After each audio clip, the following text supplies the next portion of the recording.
Welcome to Part 1 of MLA Citation Basics, where you'll learn when and how to use in-text citations. So why do we use research anyway? Well, despite what you might think, research is there to support your argument, not to make it for you. You want to use material from books, journals, and websites as evidence to prove that your conclusions are reasonable and valid. And always give credit to those sources by including in-text citations in your paper, and you're about to learn just how to do that. Let's start with some terms of the trade. Paraphrasing is a very handy tool, and it's simply the rewording of a particular passage taken from one of your resources in your own words. That's right, you put it in your own words. But you want to be careful. If you borrow too much language, even if you've included a citation, that's plagiarism. So keep in mind this little rule of thumb. If you have 4 or more words in a row or some specific terminology from that research source, then you must put those in quotation marks. So what's the difference between summarizing and paraphrasing? Let's take a look at summary first. When you're discussing your research in a paper, you might need to summarize certain elements so that your audience understands the whole argument. So all you really need to do here is condense the information from that article into a shorter form so that you can give your audience some context or use that to make your point. You want to be careful, however. Sometimes it's easy to get caught up in a little too much summary, especially if you're writing about literature. So use summary sparingly. That means don't spend the whole paper condensing all your sources into a few paragraphs and let them stand by themselves. You just need to give enough summary so that we can understand your point. Now, paraphrasing, as we've said, is putting things in your own words. And it's a really handy way to sum up information in a way that lets your audience know you actually know what you're talking about. You've done the research and you get it. And it's nicer than having a whole pile of word-for-word quotations in your paper. But remember, paraphrasing is putting somebody else's ideas into your own words, so make sure they are your words. Now, we just mentioned quotations. Quotations are exactly that, quoting something word for word from the document. That means you copy it exactly the way it looks, those words in that precise order, from the resource document that you're using. Let's take a look at an example. This is an article on women in hip-hop, and I'm going to use a little piece of information from here. I like the way it's said, so I'm actually going to quote it word for word. So let's take a look at what that would look like. I've actually worked it into my sentence here. Bird McPhee started the dance festival in order to, quote, empower and educate women in a world where most of the key players are men. And then the citation is at the end of the sentence. This was written by Siobhan Burke, and it's on page 48 of her article. So all the information is there, and we know that it's been quoted. Let's take another look at that. Here we have the quotation again.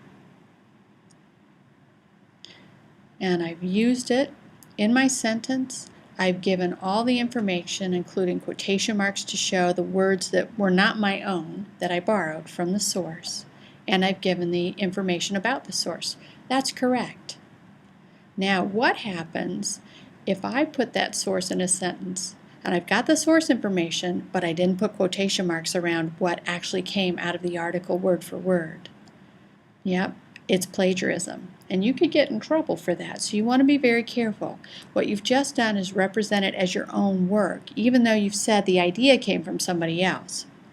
So be very careful with that.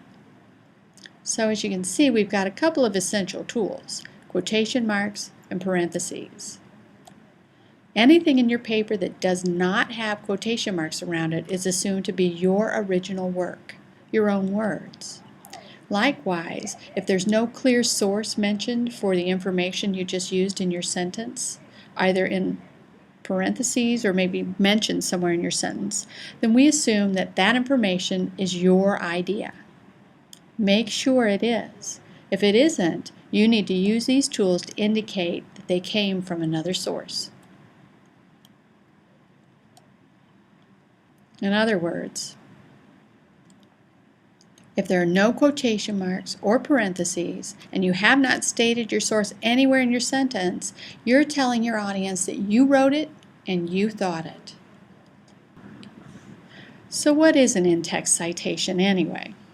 An in-text citation is that little bit of information that comes either in the sentence or in parentheses at the end of the sentence to tell us where you got your information. Yeah, we have a fancy term called the parenthetical citation. Don't let that scare you though. It just means it's information in between two parentheses. It's part of your written paper. It's not part of your works cited page. And whether you use a quotation or paraphrase material, remember you must cite the source that gave you that information. Here's a quick example. This is information that's been paraphrased, but notice at the end of the sentence we have the author's name and a page number in parentheses. But let's take a look at it one piece at a time. What's the anatomy of an MLA citation? First and foremost, we need the last name of the author. We don't need their first and last name usually.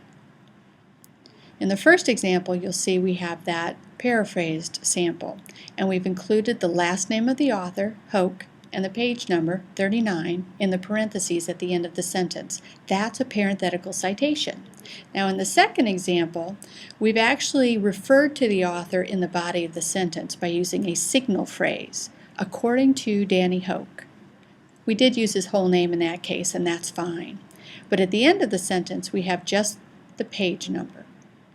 And that's the second part of an MLA citation, the actual page where you got the information.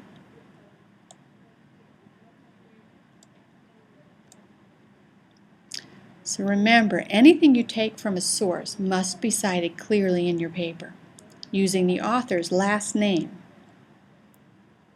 And where does it all go? How do we know which citation belongs to which information? It's all about punctuation. If you look at this sample, you'll see that we put the punctuation for the sentence after the parenthetical citation.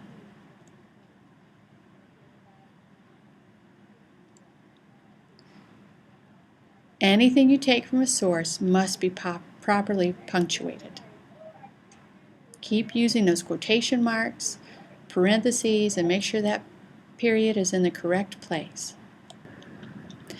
Whether it's a paraphrase or quotation, remember the punctuation always comes after the parenthetical citation at the end of the sentence.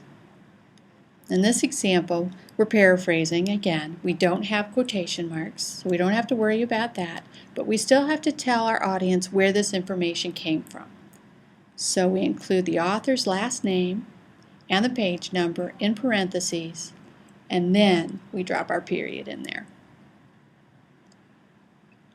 You can find out more about these rules on these websites, the MLA's official website, the Purdue Online Writing Lab, and the Bedford St. Martin's Press website.